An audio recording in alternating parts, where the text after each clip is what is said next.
My heart and my perspective has changed forever. Something Jesus commanded, that we go and share the gospel. While in St. Louis, we were given the opportunity to walk around some neighborhoods and pass out some flyers for a block party that was being thrown by an upcoming church plant.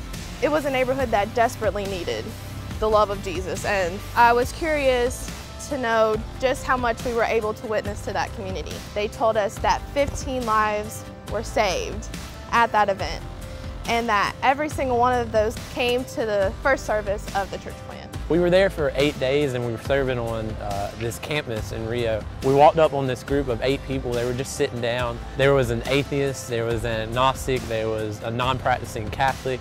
We were able to listen to each of their belief system and then be able to present the truth to them. I think for some of them it was the first time that they heard the gospel presented the way that we did it. We spent 6 weeks in Crown Heights, Brooklyn.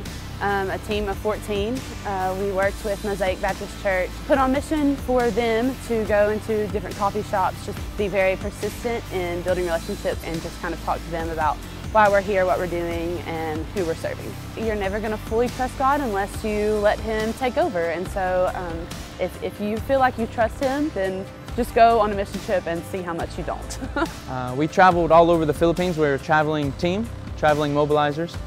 One training we were at, I can remember passing these 2 guys, and he came right up to me and he started asking me spiritual questions. You know, we were able to talk about God. We were talking about him being a sinner, and through that situation I was able to share the gospel, and he accepted Christ there on the beach that morning. So we would have teams of 4 go out to 3 different homes in the morning and 3 in the afternoon, and we would just go in to a home and just sit down and share the gospel. We were in a home and a believer walked into the home and noticed that we were there to share the gospel. After we were saying our goodbyes, he came back with another man, and he sat down with this man, and he was very persistent and insistent that we share the gospel with this man. The man who he had brought stayed, heard the gospel, and actually accepted and placed his faith in Jesus. When you actually go to a different country and you see things firsthand, it really hits home, and you get a new understanding of what it's like to share the gospel in a context where they've never heard before. So you really learn what it means to have a heart for the lost and want to share with those people and what it means for them to accept Christ. So this summer, I spent it with refugees in Louisville. A big thing I learned was how God's bringing the nations to us.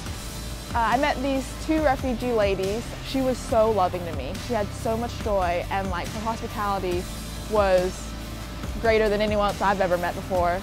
Despite where she came from, despite her Muslim background, she loved me so much. What would it be like if Christians shared the love of Christ? Like, Christ's love is great for us, is greater than any love any person could ever show me. If we could just show that to others, like how different the world would be. When you follow Him, you do what He calls you to, He shows Himself abundantly in your life. We need people to go. We need people to share the gospel with them, because these people will be born, they will live, and they will die without ever hearing the gospel, without ever hearing about Jesus Christ.